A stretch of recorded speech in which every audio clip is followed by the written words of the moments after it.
Assalamualaikum warahmatullahi wabarakatuh. Kami dari kelompok 8 akan mempresentasikan materi semantik kali ini, yaitu teori medan makna, hubungan hierarki dan dominasi, hambatan dan autotaksonomi, taksonomi dalam kenyataan, hierarki meronimi, dan struktur linear. Sebelumnya saya akan memperkenalkan anggota dari kelompok 8 yang terdiri dari Dea Syifa Maulidia, Firda Rafidah, dan Fatia LH Aziza. Sebelum memulai memaparkan materi, saya himbau kepada teman-teman agar teman-teman dapat menyimak materi yang kami berikan dengan baik, karena materi yang kami bawakan kali ini cukup sulit.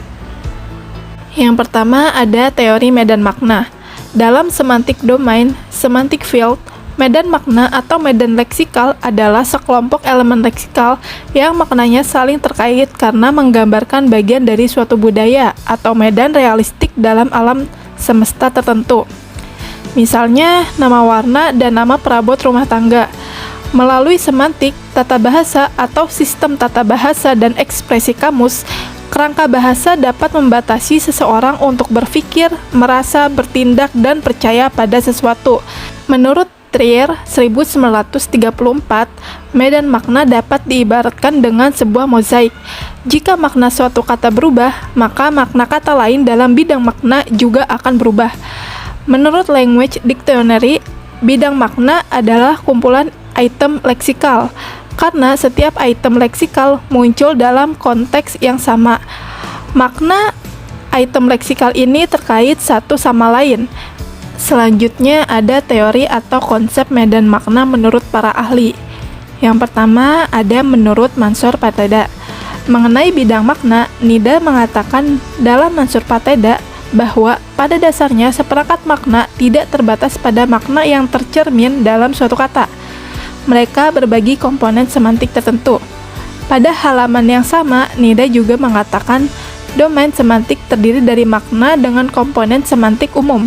Bagaimana hubungan makna terkandung dalam domain makna yang sama, lebar hubungan, dan pada tingkatan yang sama dalam hierarki itu dapat berfungsi, tergantung pada semantik keseluruhan bahasa. Yang kedua ada menurut Harimurti Krida Laksana. Harimurti mengemukakan bahwa medan semantik atau semantik domain adalah bagian dari sistem semantik bahasa yang menggambarkan bagian dari domain budaya atau realistik dalam alam semesta tertentu. Dan perwujudan makna oleh seperangkat elemen leksikal adalah terkait. Kata-kata atau morfem dalam setiap bahasa dapat dibagi menjadi kelompok-kelompok tertentu sesuai dengan kesamaan ciri semantik kata-kata tersebut. Misalnya, kata kuning, merah, hijau, biru, dan ungu termasuk dalam satu kelompok, yaitu kelompok warna. Kata-kata atau morfem yang dikelompokkan bersama dalam suatu medan makna dapat dibagi menjadi kelompok medan kolokasi dan kelompok medan kumpulan, menurut sifat hubungan semantiknya. Setiap bahasa sebagai sistem memiliki tingkat keterhubungan medan makna, yaitu tercermin dalam lambang-lambang yang digunakan. Pembagian medan makna dapat kita lihat pada kata kerja, kata benda, dan kata sifat. Lalu yang pertama ada kolokasi. Kolokasi berasal dari bahasa Latin, koloko, yang berarti di tempat yang sama, mengacu pada hubungan sintaksis yang terjadi antara unsur-unsur leksikal. Kolokasi mengacu pada hubungan sintaksis yang ada di antara kata-kata atau elemen kosakata. Makna di sini adalah makna suatu kata relatif terhadap ketergantungan kata tersebut dengan kata lain, yaitu kolokasinya. Contoh kolokasi itu terdapat pada bagian berikut. Pada bagian berikut terdapat 4 kata sifat, yaitu cantik, tampan, ganteng, dan manis. Pada kata sifat yang pertama ada cantik. Cantik ini memiliki karakteristik yang merujuk kepada gender wanita. Lalu yang kedua merujuk pada gender lelaki. Yang ketiga ada ganteng merujuk pada laki-laki, dan manis ini merujuk bisa kepada laki-laki dan wanita. Selanjutnya ada medan set. Jika kolokasi mengacu pada hubungan sintaksis karena merupakan hubungan linear, maka himpunan mengacu pada hubungan paradigma. Karena kata-kata atau elemen dalam himpunan dapat saling menggantikan. Sekelompok kata sebagai himpunan biasanya memiliki kelas yang sama dan tampak sebagai satu kesatuan. Setiap elemen leksikal dalam himpunan dibatasi oleh posisinya relatif terhadap anggota himpunan. Contohnya, istilah remaja mengacu pada tahap pertumbuhan antara anak-anak dan orang dewasa. Lalu ada dingin adalah suhu antara dingin dan hangat. Pembahasan yang kedua yaitu hubungan hierarki dan dominasi. Hierarki adalah urutan tingkatan atau jenjang jabatan atau pangkat kedudukan. Arti lainnya dari hierarki adalah organisasi dalam tingkat wewenang dari yang paling bawah sampai yang paling atas. Dengan kata lain, hierarki bisa berubah menjadi umum ke khusus. Berikut adalah contoh hubungan hierarki pada bagan berikut ini. Dalam bagan ini, ada urutan yang paling atas yaitu bunga, lalu di bawahnya ada mawar, melati, dan kamboja. Di dalam tingkatan tersebut, bunga merupakan superordinat atau hiperonim, sedangkan melati, mawar, dan kamboja merupakan hiponom. Karena bunga merupakan makna yang lebih luas, ketiga bunga merupakan bagian makna dari makna lain. Hiponimi sendiri menurut Kruse 1986 adalah hubungan antar satuan semantik, dan jika kelompok hiponim sudah sejajar baru dapat ditentukan superordinatnya. Hiponimi adalah relasi leksikal yang berkaitan dengan ketermasukan pada satu kelas dan kelas lainnya yang ditunjukkan oleh relasi antara kosakata di dalam bahasa. Jadi, hiponimi adalah hubungan leksikal yang terjadi pada suatu kata yang maknanya tercakup dalam kata yang lebih umum. Relasi antara hiponimi dengan superordinat menjelaskan adanya suatu hubungan hierarki. Menurut Kruse 2004, hierarki dapat dibagi menjadi dua jenis. Yang pertama ada hubungan dominasi atau relation of dominance.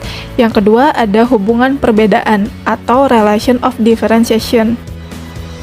Hubungan dominasi itu sendiri bersifat vertikal. Bisa dilihat ilustrasi pada bagian tersebut. Pada bagian tersebut yang paling atas ada A, lalu di bawah A ada B dan C, dan di bawah B ada D dan E, dan di bawah C ada F dan G. Dalam video ini mohon maaf karena ada kesalahan. Lalu, karena hubungan dominasi bersifat vertikal atau bisa disebut ke bawah, maka hubungannya seperti ini. A dan B, lalu ada A dan C, lalu ada B dan D, B dan E, C dan F, terakhir C dan G. Sedangkan dalam hubungan perbedaan itu bersifat horizontal atau menyamping. Seperti ilustrasi sebelumnya pada bagian ini, jika hubungan dominasi itu bersifatnya ke bawah, maka dalam hubungan perbedaan itu ke samping. Seperti B dan C, D dan E, dan F dan G. Berikutnya ada contoh hubungan dominasi dan hubungan perbedaan dalam peralatan makanan.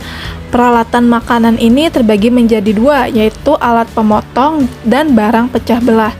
Alat pemotong ini terbagi antara pisau dan garpu, sedangkan barang pecah belah yaitu piring dan gelas. Seperti yang saya jelaskan pada bagian sebelumnya bahwa hubungan dominasi ini bersifat vertikal ataupun ke bawah, maka dalam bagian tersebut hubungan vertikalnya yaitu yang pertama ada peralatan makanan, di bawah peralatan makanan ada alat pemotong, dan di bawah alat pemotong ada pisau dan garpu.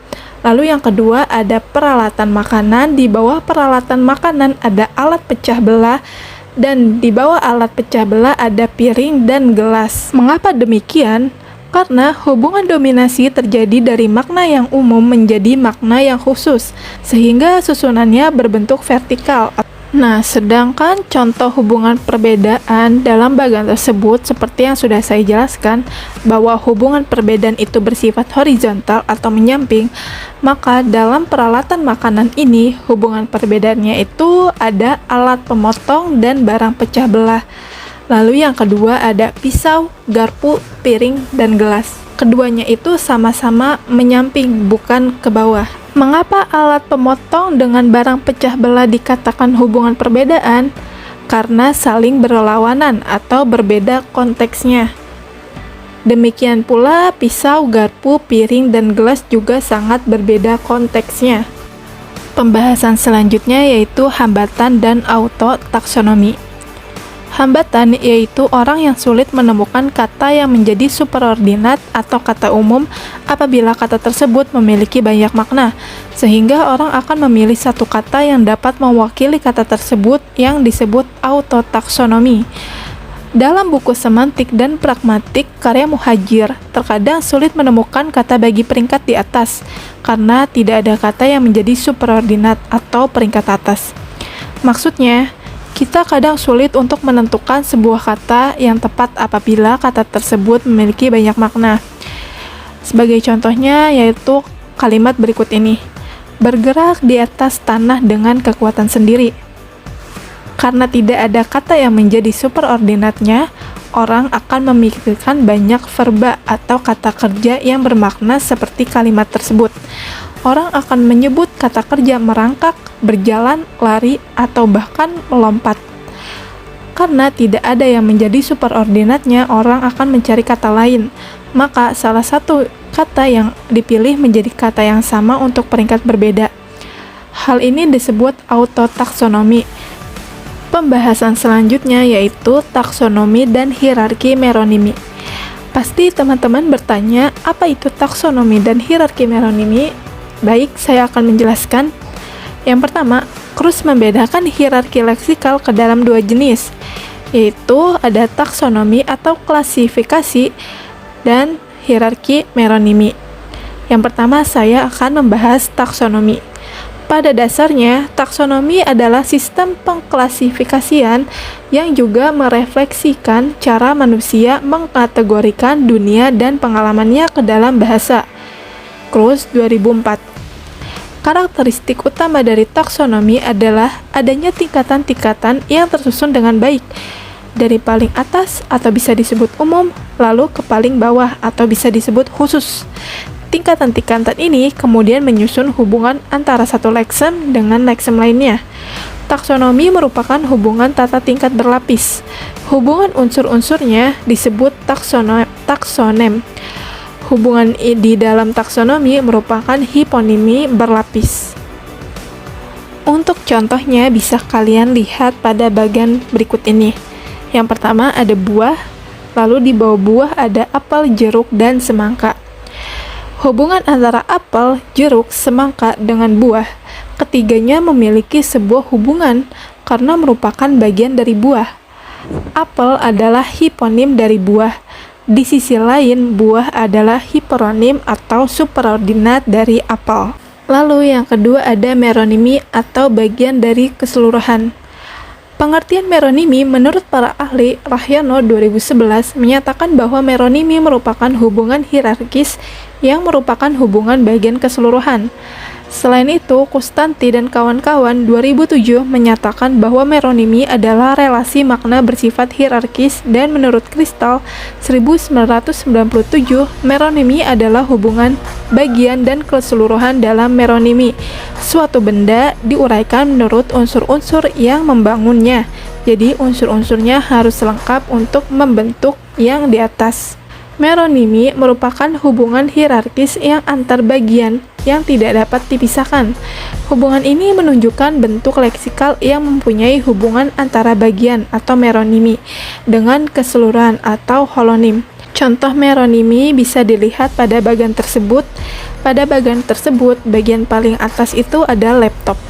Lalu di bawahnya ada keyboard, monitor, memori, hard disk, dan prosesor.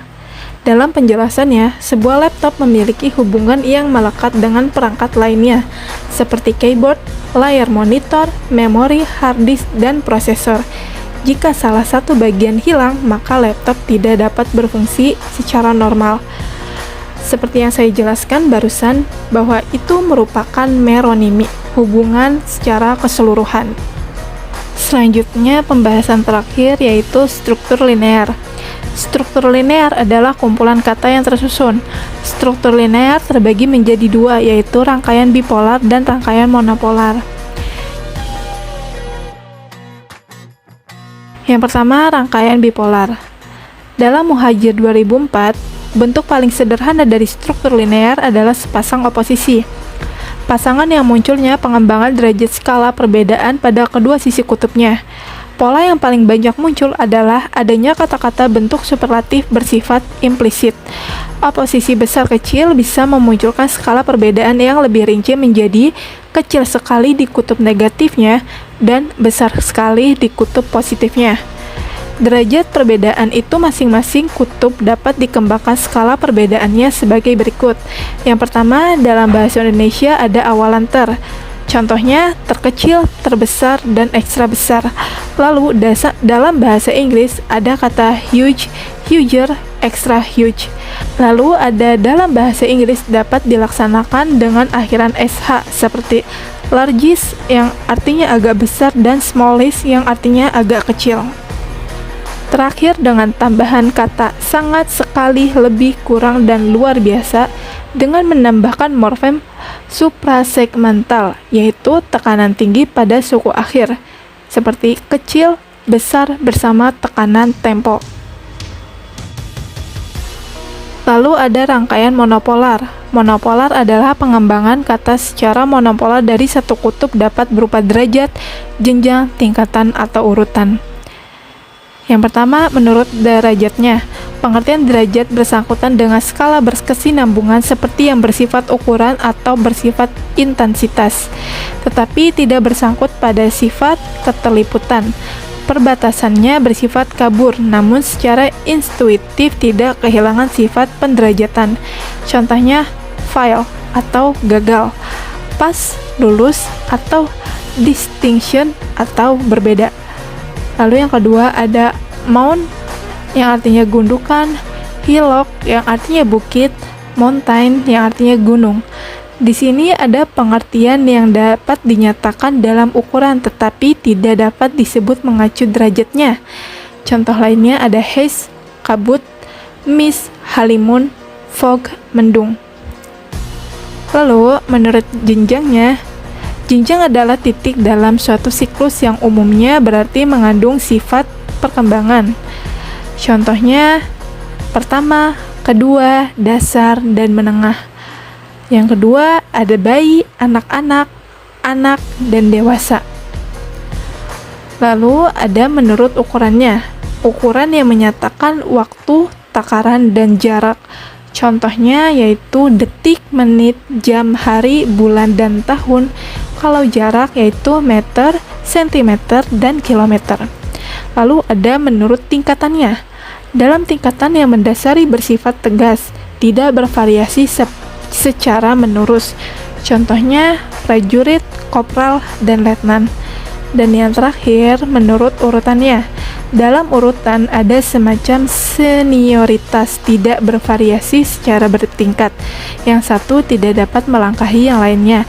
Seperti contohnya hari, Senin, Selasa, Rabu, Kamis, dan sebagainya.